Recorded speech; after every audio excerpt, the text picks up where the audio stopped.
Hello दोस्तों। तो आज मैं बना रही हूँ बेसन के पकोड़े।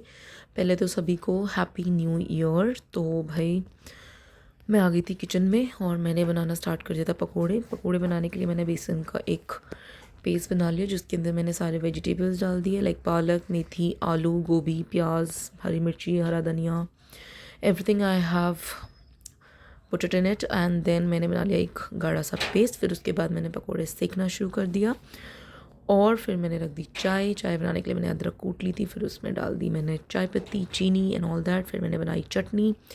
फिर मैंने सेका पकोड़ों को और पकोड़े कुछ ऐसे क्रिस्पी और बड़े फूले फूले से बढ़िया से लग रहे थे और बने भी बढ़िया थे भाई। देन उसके बाद मैंने इनको निकाल लिया टिश्यू पेपर पे एक बड़े से ट्रे में। देन उसके बाद मैंने दे दी अपने हस्बैंड और बेटे को। फिर दोपहर को मैंने करी लड्डू बनाने की तैयारी और लड्डू बनाने के लिए मैं ले रहा आनंदा का घी और कुछ घी मेरे पास खुद का भी था। फिर मैंने साइड बाय साइड ना आटे को भूनने के बाद ये जैगरी भी ले ली थी और इसको ना घी में मेल्ट करना स्टार्ट कर दिया बिकॉज लड्डू की बाइंडिंग करनी थी ना। उसके बाद फिर मेरा आटा भून गया था भाई। फिर इस स्टेज पे जब वो ब्राउन हो गया तो मैंने निकाल लिया अपनी बड़ी सी परात में। फिर मैंने सेम कढ़ाई में ना ग्रेटेड अपना कोकोनट ले लिया। कोकोनट मेरे हस्बैंड ने ही ग्रेट किया था और उसको फिर मैंने रोस्ट कर लिया। अगेन ये सारी चीज़ें ना हम घी में ही रोस्ट करने वाले हैं। तो अब मेरा नारियल हो गया था रोस्ट। उसके बाद फिर मैंने और ऐड कर लिया था घी। फिर उसमें मैंने कैश्यूज़ एंड आलमंड्स को कर लिया था रोस्ट होने के बाद मैंने इनको भी निकाल लिया था। एंड देन उसके बाद मैंने और घी ऐड किया एंड उसी में फिर मैंने अपने ये तिल को भी मतलब सेम सीड्स को भी रोस्ट कर लिया। Then after once they were done then उसके बाद फिर मैंने अपने ये फॉक्सनट यानी मखाने को भी रोस्ट करने कढ़ाई में डाल दिया था। तो इनमें ना बहुत ज़्यादा ही घी लगा था रोस्ट करने पे। आफ्टर दैट जब ये रोस्ट हो रहे थे तो मीनवाइल मैंने क्या किया था, अपने जो काजू बादाम थे उनको जो रोस्टेड वाले थे उनको पीस लिया था। और फिर उसके बाद मेरे मखाने भी रेडी हो गए थे।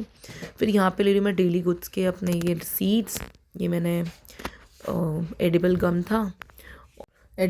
था और उसके बाद फिर मैंने अपने नट्स को कर लिया था, मिक्सी में पीस लिया था जो मेरे फॉक्स नट जो हुए थे।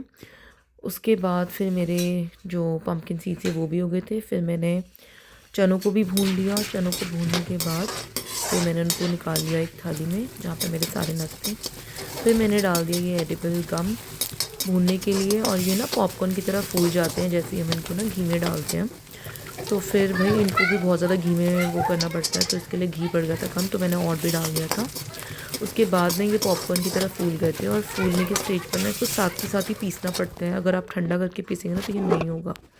फिर मैंने सारे मटेरियल को डाल लिया अपने एक बड़े से भगोने में, बर्तन में, और सब चीज़ों को मिक्स कर लिया था जो सारी मैंने रोस्ट करी थी। मिक्स करना है, बहुत अच्छे से मिक्स करना है ताकि इक्वल प्रोपोर्शनेट हो और मीठा भी मतलब सब कुछ ना इक्वल रहे आपको जब खाएं उसे। तो उसके बाद मैंने इसमें डालना शुरू किया धीरे धीरे घी। तो भाई इसकी बाइंडिंग के लिए मेरा लगा था 1.5 लीटर घी और कुछ ऐसे लग रहे थे मेरे लड्डू बनने के बाद। फिर मैंने इनको एक साफ़ से कंटेनर में फॉइल पेपर लगा के स्टोर कर दिया। अब जब तक हमारी मर्ज़ी होगी तब हम इसे खाएंगे आराम से। ऐसे थे मेरे लड्डू और ये थे मेरे सारे इंग्रेडिएंट डेली गुड्स के। मैंने जेप्टो से ऑर्डर किए थे ये सीड्स, पम्पकिन सीड्स, और ये मैंने जो ऑलरेडी आपको दिखा दिया है। Then my this fox nut. Then ये थे मेरे सारे परात भर के ड्राई फ्रूट जो मैंने रोस्ट किए थे।